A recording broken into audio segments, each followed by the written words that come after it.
La direction est une fonction qui relève principalement des relations interpersonnelles. Même si les fonctions planification, organisation conclue sont assumées le plus efficacement possible, il demeure toujours nécessaire d'orienter les individus, d'établir de bonnes communications et de faire preuve d'aptitude à la direction.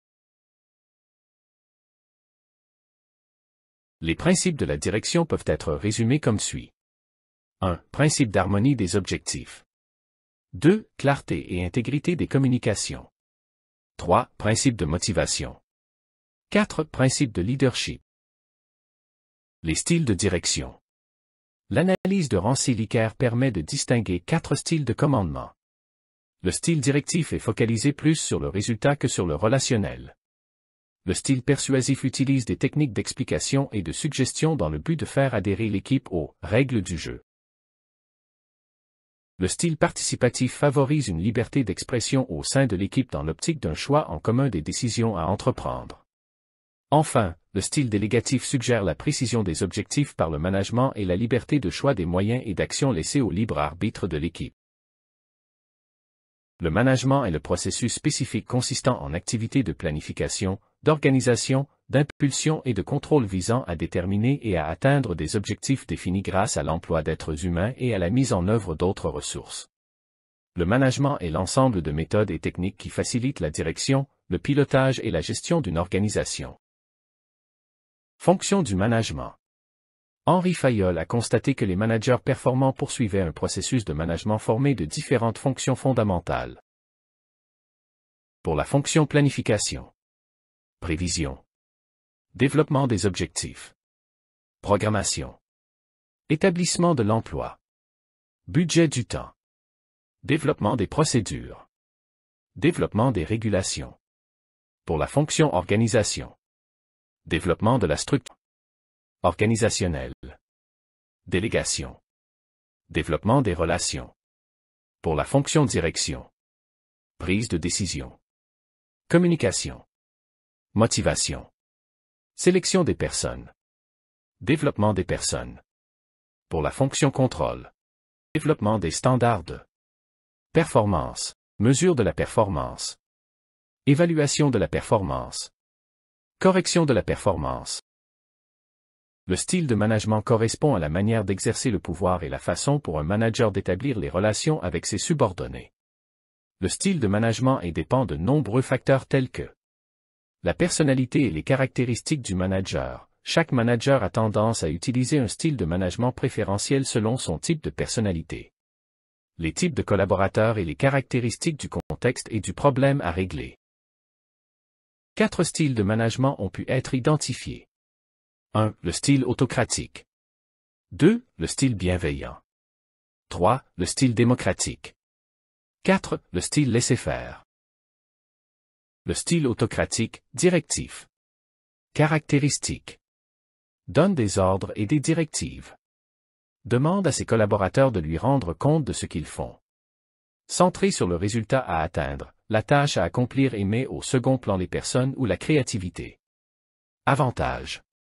Utile lorsque les collaborateurs ont besoin de lignes directrices, de structure, d'une description de fonction ou d'une formation à un travail. Inconvénients.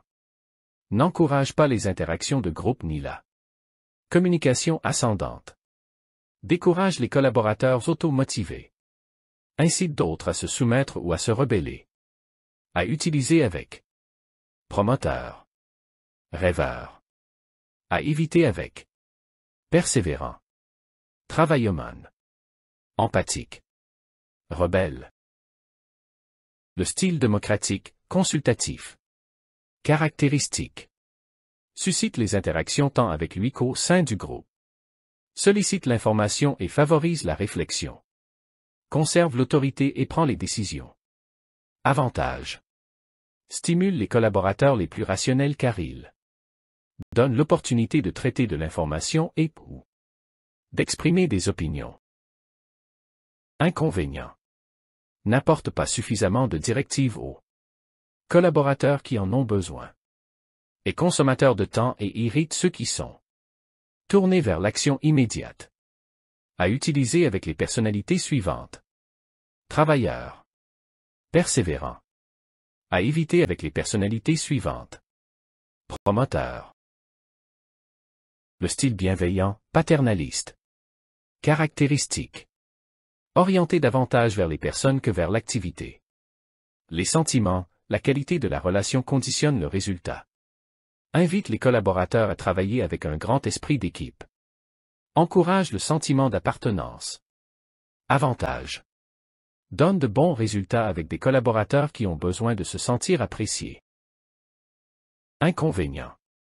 Mais les collaborateurs mal à l'aise à cause du mélange vie professionnelle, vie privée, dimension plutôt affective de la relation. À utiliser avec. Empathique. À éviter avec. Travaillomane. Persévérant. Rêveur. Promoteur. Rebelle. Le style laisser-faire, participatif. Caractéristiques. Invite les collaborateurs à assumer autant d'autorité et de responsabilité qu'ils le peuvent. Se place au même plan qu'eux et considère qu'ils savent ce qu'ils ont à faire. Avantage. Donne de bons résultats avec les gens autonomes et avec ceux que l'autorité irrite ou qui se rebellent contre les règles et les directives. Inconvénient. N'apporte pas la structure dont la plupart des collaborateurs ont besoin. Peut être perçu comme indécis et manquant d'autorité par certains collaborateurs et la hiérarchie. À utiliser avec. Rebelle. À éviter avec. Promoteur. Rêveur. Principe du management participatif. Le management participatif se base sur 5 principes fondamentaux. Mobiliser le personnel. Adopter une politique active de développement au sein de l'équipe, déléguer du pouvoir. Décentraliser le règlement des conflits. Mettre en place des dispositifs de régulation. Le leadership. Définition. Selon Joseph Rost, le leadership est une relation d'influence entre les leaders et les suiveurs qui cherchent à apporter des changements réels reflétant leurs intentions mutuelles. Selon Walter Ulme, le leadership est une activité, un processus d'influence au sein duquel une personne acquiert la confiance et l'engagement des autres et, sans se fier aux positions formelles ou à l'autorité, amène le groupe à accomplir une ou plusieurs tâches. Les formes de leadership. On distingue 2 formes. Le leadership formel. Le leadership formel est exercé par des personnes qui sont nommées ou élues à un poste qui leur confère une autorité officielle au sein d'une organisation. Le leadership informel. Le leadership informel est exercé par des personnes dont l'ascendant tient à des compétences particulières qui leur permettent de répondre aux besoins de leurs collègues. Les styles de leadership. On distingue 4 styles. Le style participatif. Dans ce style, le leadership axé sur le travail d'équipe pour atteindre les objectifs ciblés tout en mobilisant son équipe. Engagement de tous les membres de l'équipe. Accomplissement du travail par des hommes responsables. Relation de confiance et de respect. Le style autocrate. Dans ce style, le leadership axé sur les tâches et les résultats. Recherche de l'efficacité maximum tout en minimisant le facteur humain. Le style du club social. Dans ce style, le leadership axé sur les personnes. L'accent est mis sur les besoins des individus afin d'établir de bonnes relations, ce qui crée une organisation dont l'ambiance est conviviale et le rythme de travail confortable. Le style du laisser-aller. Dans ce style, le leadership axé ni sur la personne ni sur les tâches. Effort minimum pour effectuer le travail requis, à peine suffisant pour maintenir l'organisation. La différence entre le manager et le leader. Le manager administre. Le leader innove. Le manager est une copie. Le leader est un original. Le manager gère les affaires courantes. Le leader développe des innovations. Le manager se concentre sur les systèmes et les structures. Le leader se concentre sur les hommes. Le manager use du commandement. Le leader inspire la confiance. La différence entre le manager et le leader. Le manager a une vue à court terme. Le leader a une perspective à long terme. Le manager demande comment et quand. Le leader demande quoi et pourquoi. Le manager garde un œil fixé sur les résultats. Le leader garde un œil fixé sur l'horizon. Le manager imite. Le leader crée. Le manager accepte le statu quo. Le leader le défie. Le manager est l'image classique du bon soldat. Le leader est lui-même. Le coaching. Définition.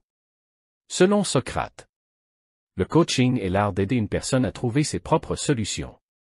Concernant la définition de l'ICF, International Coaching Federation.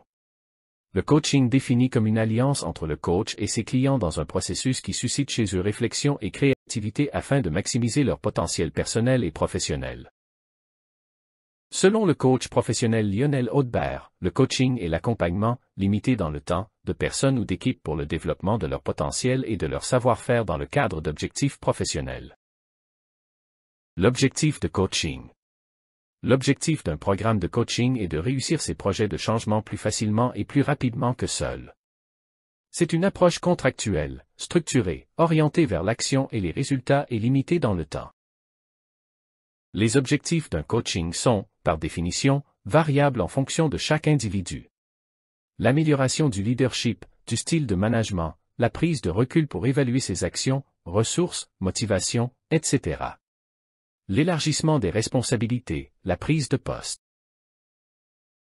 L'accompagnement sur un enjeu fort ou des changements importants, la gestion du stress, de son temps, de ses motivations, la recherche d'un meilleur équilibre vie professionnelle et vie privée. La définition d'une évolution professionnelle.